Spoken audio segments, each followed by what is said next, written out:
Assalamualaikum warahmatullahi wabarakatuh. Para pembenci Jokowi, para pembenci pemerintah semakin ketar-ketir ketika melihat video ini, teman-teman. Kenapa? Karena Bapak Luhut Binsar Panjaitan menjelaskan secara rinci tentang keberhasilan pemerintah Pak Jokowi serta apa-apa saja yang akan dilakukan dan 5 tahun ke depan Indonesia akan seperti apa. Dijelaskan secara rinci dan gamblang oleh Pak Luhut di depan banggar DPR, teman-teman. Ini harus kalian nonton dan sebar videonya agar para pembenci ini semakin ketar-ketir dan kejang-kejang, teman-teman. Utamanya Refli Harun kali ya. Oke, tanpa perlu berlama-lama lagi, berikut videonya. Assalamualaikum warahmatullahi wabarakatuh, Bapak Ketua dan Bapak Ibu sekalian yang saya hormati. Izinkan saya memberikan cepat dulu mengenai apa yang kami pahami mengenai keadaan global dan kemudian nanti kita masuk dalam negeri. Kalau kita lihat slide ini slide yang kami susun dari berbagai kontak kami kepada berbagai badan intelijen maupun open sources yang ada. Jadi memang kelihatan sekali tadi juga dengan Pak Muhajir kita bicara perkembangan dinamika di Timur Tengah itu bisa saja menukik dengan cepat untuk membuat keadaan ini menjadi tidak terlalu bagus. Ini memang perlu kita waspadai rame-rame. Di samping keadaan ekonomi kita sih cukup bagus, tapi kita perlu super hati-hati melihat ini karena dinamika itu begitu cepat sekali bisa terjadi. Karena saya bicara dengan dua belah pihak yang ada di Gaza, ya mereka juga menyampaikan hal ini dan juga teman-teman di Timur Tengah, di Abu Dhabi maupun di Saudi. Jadi buat kita semua, kita memang posisinya lumayan baik, tapi tetap super hati-hati jadi. Nah, mengenai keadaan ekonomi kita, menurut saya kita memiliki keadaan ekonomi yang bagus. Saya kira nanti pemerintahan yang baru itu akan melihat bahwa government debt kita masih sangat terkendali, 36% dari GDP kita. Kemudian juga mengenai performance stock kita juga masih oke. Exchange rate kita juga di samping pressure gitu masih juga cukup bagus di antara negara-negara ASEAN ini. Nah, kalau kita lihat juga mengenai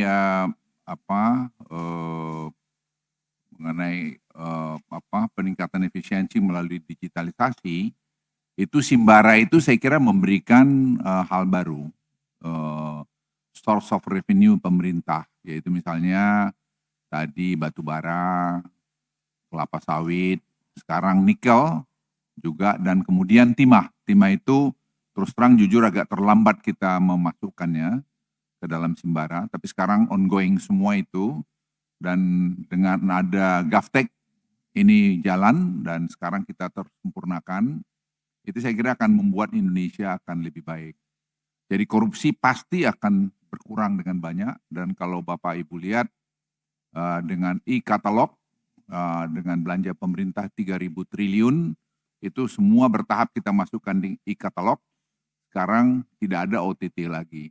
Jadi kita juga, saya teman-teman di KPK atau mantan-mantan KPK itu jangan bangga kalau ada OTT. Itu berarti ekosistem kita nggak bagus.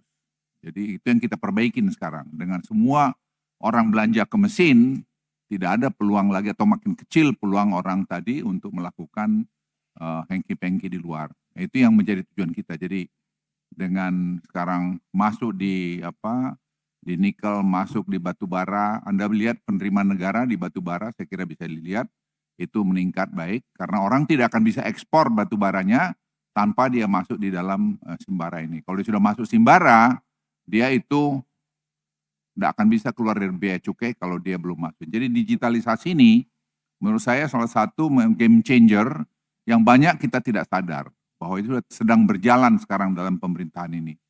Apalagi kemarin Presiden sudah meluncurkan Gavtek, itu kita menyatukan semua 27.000 lebih apps yang ada di pemerintahan, yang ada di kementerian dan lembaga.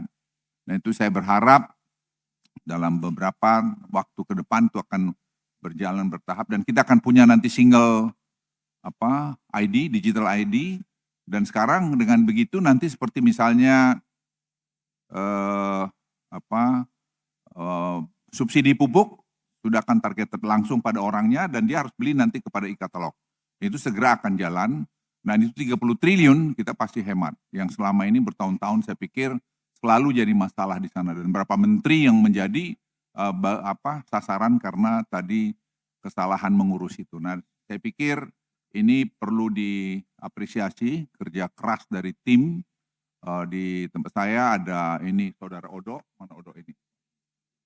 Odo, ini Odo yang tadi mengerjakan itu dengan Seto.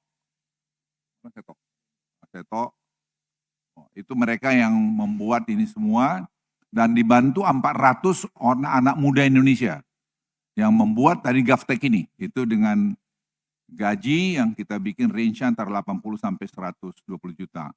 Nah ini saya pikir penting kita ketahui bahwa ternyata kalau kita mau bisa dan tidak gampang, tapi kalau kita mau kita memperbaiki semua bisa. Jadi kita jangan cakar-cakaran kadang-kadang yang tidak perlu. Seperti saya lihat kadang-kadang kita senang kalau ada masalah, ya pasti ada masalah. Tidak mungkin semua lurus, kalau nanti lurus-lurus di sorga aja kita. Kalau masih di bumi ini masih pasti ada masalah, tapi kita bisa menyelesaikan secara bertahap. Kemudian juga kalau saya menyampaikan sini Bapak Ibu sekalian, pertumbuhan ekonomi melalui industrialisasi, hilirisasi ini terus berlanjut. Kalau Bapak lihat slide ini Ibu, dulu kita mungkin ekspor 1,5 triliun atau miliar dolar atau 2 miliar dolar. Tahun lalu kita sudah 40 miliar dolar. Jadi ini kalau tanpa ini ekonomi kita hari ini sudah akan goyang.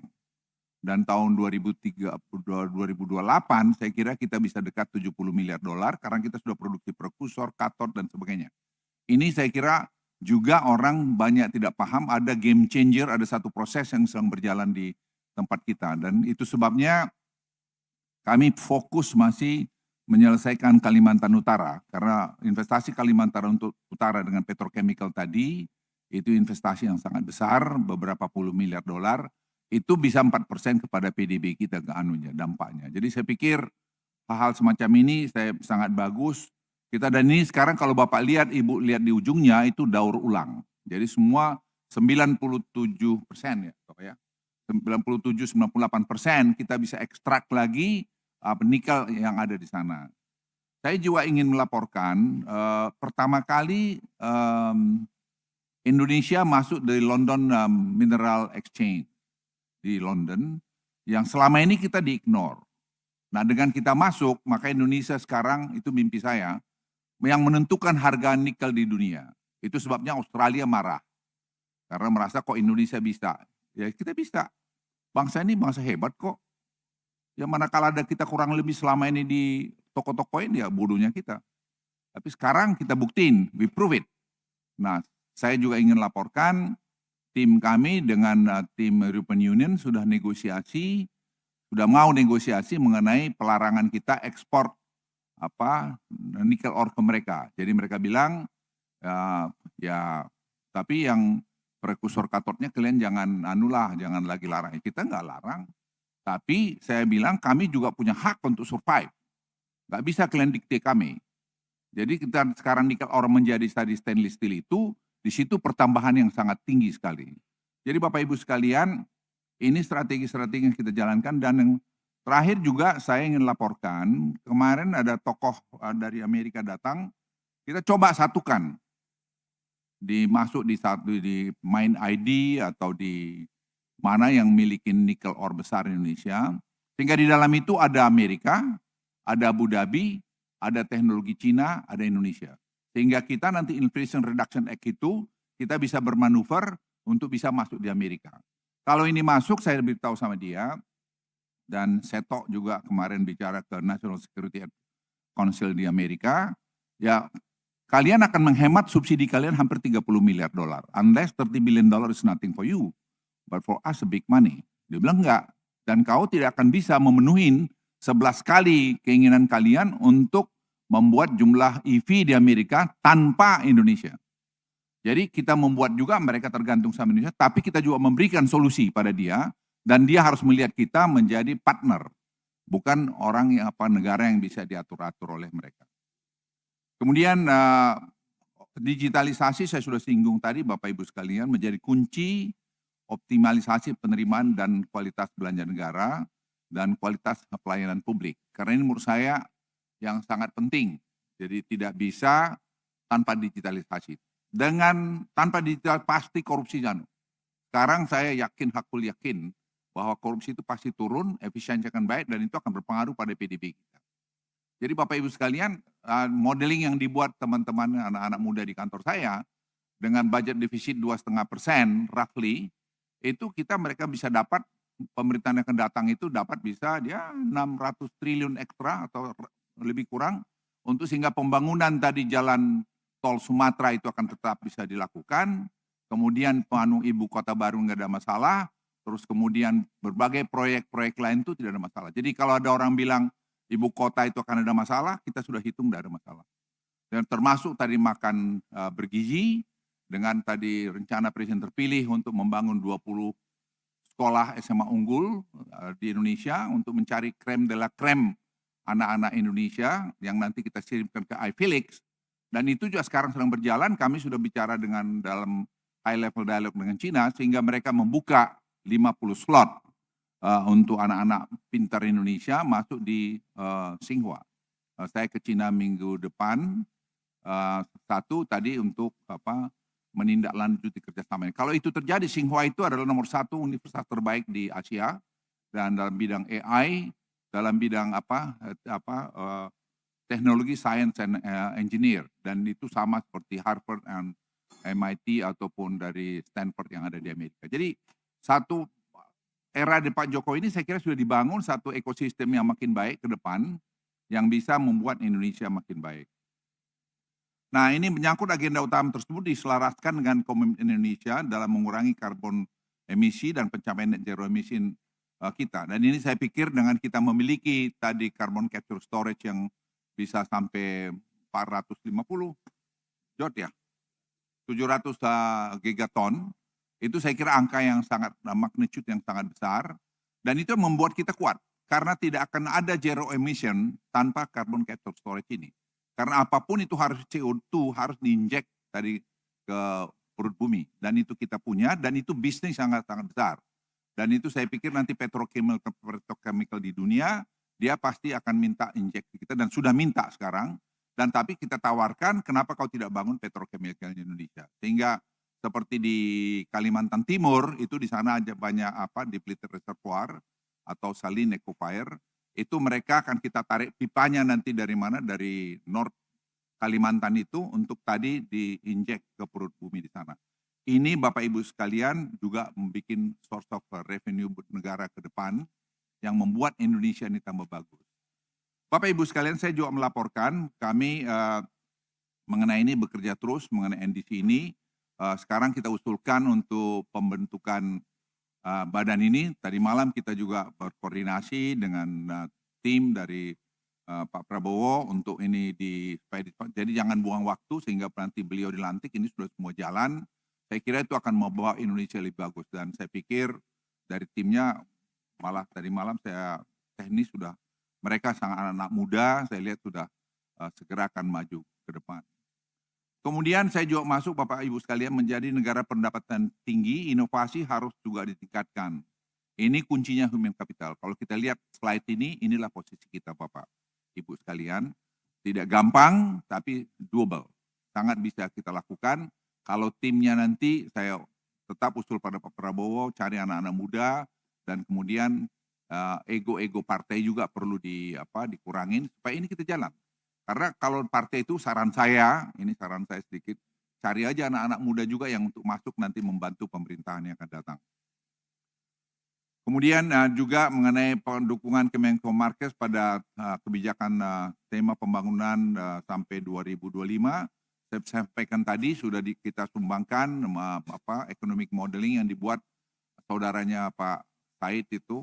Ini ada orang Madura juga, mana baru si Firman? Nah ini ada Madura tak jelas juga di sini Pak ini. Tapi dia sangat pinter Pak, dia yang bikin itu dengan setok, dan itu kami sumbangkan karena menurut kami itu nanti menjadi penting. Karena ternyata dari budget defisit 2,5% roughly, itu kita hampir tidak ada masalah pembangunan sampai tahun 2029. Jadi itu saya kira dari kami, Kemudian mengenai misi presiden terpilih, saya kira seperti ini, kita semua apa yang kami siapkan, kami sesuaikan dengan misi visi daripada presiden terpilih. Kemudian juga kegiatan prioritas dari Marves seperti ini. Ada satu Bapak Ibu saya ingin laporkan, kita sudah bentuk hasil dari G20, yaitu Global Blended Finance Alliance G20 Bali.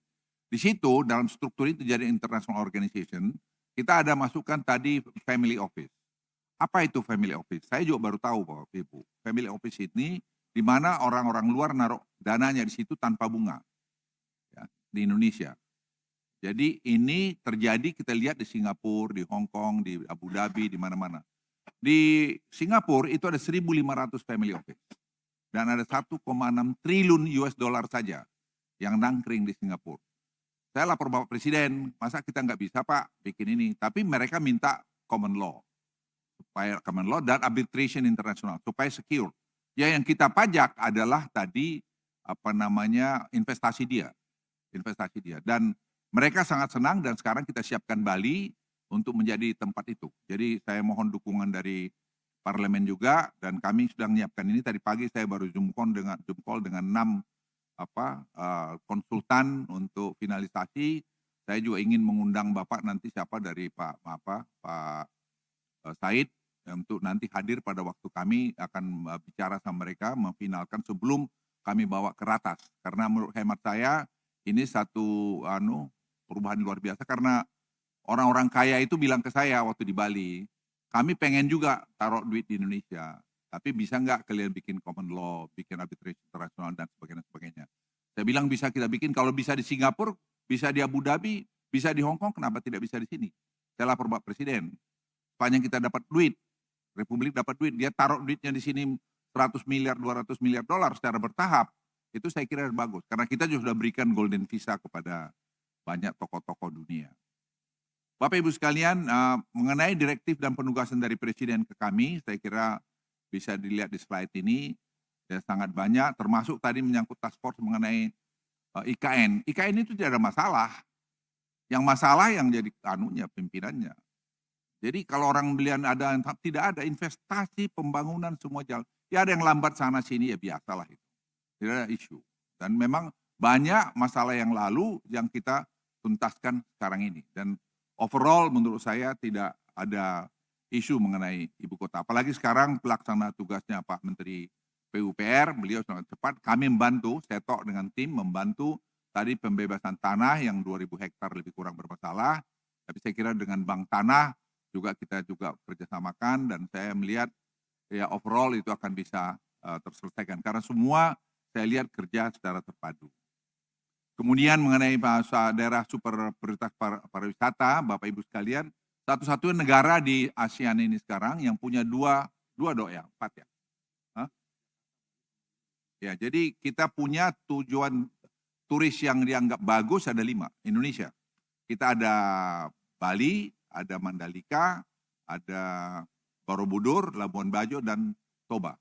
Toba itu dengan ada bintang 5 hotel sekarang di Parapat, dengan ada 6 spot yang dibuat oleh Presiden, yaitu seperti tempat penggal kepala, tempat tanah pongkol dan sebagainya. Orang-orang Batak itu sekarang dan non-Batak itu juga sekarang udah bilang kenapa mesti ke Bali. Karena hotelnya bintang 5. Jadi Bapak Ibu sekalian, kalau kita fokus, tidak ada bisa. Jadi kami sepakat yang 5 ini jangan kita lepas dulu. Kita sampai 5 tahun ke depan, kita jejak betul, sehingga nanti betul-betul itu menjadi turis destination yang baik. Kemudian juga mengenai GIM, mengenai juga tadi izin mengenai pertunjukan, kita tidak mau kecolongan lagi seperti yang terjadi dengan Singapura kemarin siapa namanya itu penyanyi itu? Kenneth Space itu kita tidak mau, karena itu kesalahan kita. Begitu susahnya bikin izin. Sekarang kita bikin digital, akan di launching oleh Presiden mungkin tanggal 27 ya. Itu untuk nanti menjadi hal yang bagus juga di ke depan ini. Kemudian serapan anggaran Kemenko Marves saya kira cukup tinggi, tapi kami ini terus terang Bapak Ketua, ya ini selawen jaluk selamat ya di Menko Marves itu anggarannya sedikit, permintaannya banyak, kerjanya abrak. Jadi kita mohon banget kepada teman-teman di Banggar untuk memperhatikan mengenai ini. Karena kasihan kalau Bapak datang kantor saya di lantai 21 ya, itu kayak gudang Pak. Kita mau cari 20 miliar aja untuk merenovasi itu tidak ada. Jadi saya kadang-kadang, ya saya malah pernah bayar sendiri uang hotel saya karena kekurangan anggaran, tidak ada. Dan ini si Odo, saya punya Sesmenko, ya kita coba tapi saya pikir it's about time, tidak bisa juga gini. Ya, ini kalian tuh enak aja, penerimaan kalian kami bantu dengan tadi Simbara, dengan ini segala macam, kalian ngasih 20 miliar susah, nggak beres kau, saya bilang gitu ya. Ya nggak adil itu menurut saya. Jadi saya pikir ya saya berani ngomong itu karena saya pikir I prove it, ya, I deliver. Ya, saya deliver apa yang harus saya dan beyond dari itu. Dan saya pikir efisiensi yang kami lakukan dengan tadi e-katalog, dengan ya orang dulu bangga nangkap, sekarang tuh berapa ratus triliun yang kita hemat. Tidak jadi korupsi. Itu kan luar biasa. Silakan aja siapa mau ngecek. Saya juga pengen juga. Saya secara tentara mungkin suka nantang-nantang. Kau mau lihat datang, kau lihat sendiri situ barang itu. Ini Odok nih sekarang udah seri 6 Dok ya, kau bikinan e-katalog. Seri 6. Jadi kita perbaikin terus itu. Karena ada juga orang yang masuk, mencoba berubah-ubah. Jadi sekarang anomali harga, itu langsung kita perbaikin. Dan sekarang ada, dan saya minta KPK, pahala dari KPK, kalian ikut mengawasin, dan kalian harus bisa ikut nangkap di situ. Jadi itu bisa dipidanakan. Seperti ini saya kira berjalan akan bawa Indonesia lebih bagus ke depan. Pagu terkait kami ini loh Pak, jadi anggarannya enggak ratusan. Kita bicara triliun-triliunan, kita bicara berapa puluh miliar aja Pak. Jadi saya mohon Pak Ketua, tolonglah ini kita himbau-himbau ini sama Bapak ini. Ya, karena saya udah minta ke Menteri Keuangan juga ini Pak, jadi capek juga saya. Ini anggaran ini juga menjaga seperti ini aja anggaran saya kira Pak Ketua. Terus kemudian kesimpulan untuk melanjutkan program yang tengah berjalan, mendukung program Mas ini kami juga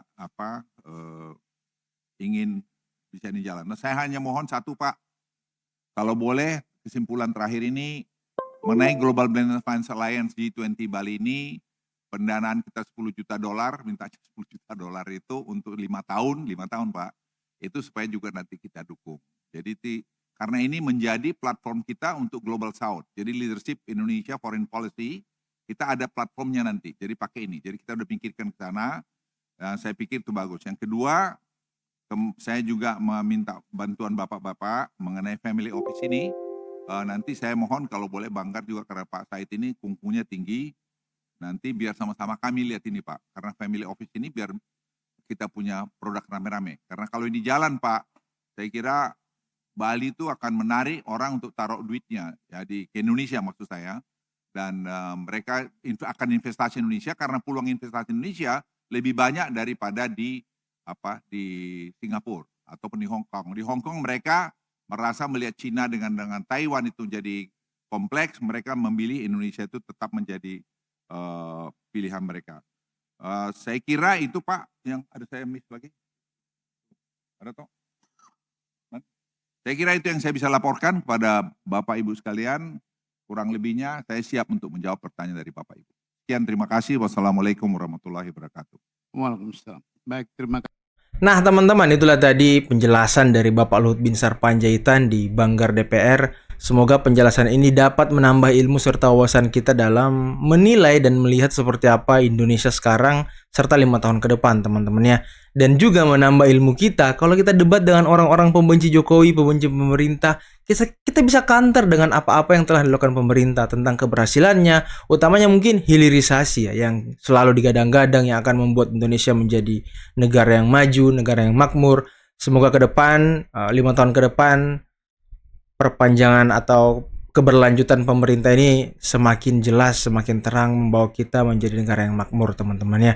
Karena kalau rakyat sejahtera, maka pemerintah juga tenang. Itulah kuncinya teman-teman. Oke, mungkin cukup sekian dulu video kali ini. Jangan lupa like, subscribe, dan share. Serta tetap berkepala dingin dan waras teman-teman. Jangan kayak Refli Harun, Rocky Gerung, dan kawan-kawan. Oke, akhir kata bila taufiq wal hidayah. Wassalamualaikum warahmatullahi wabarakatuh. Bye-bye.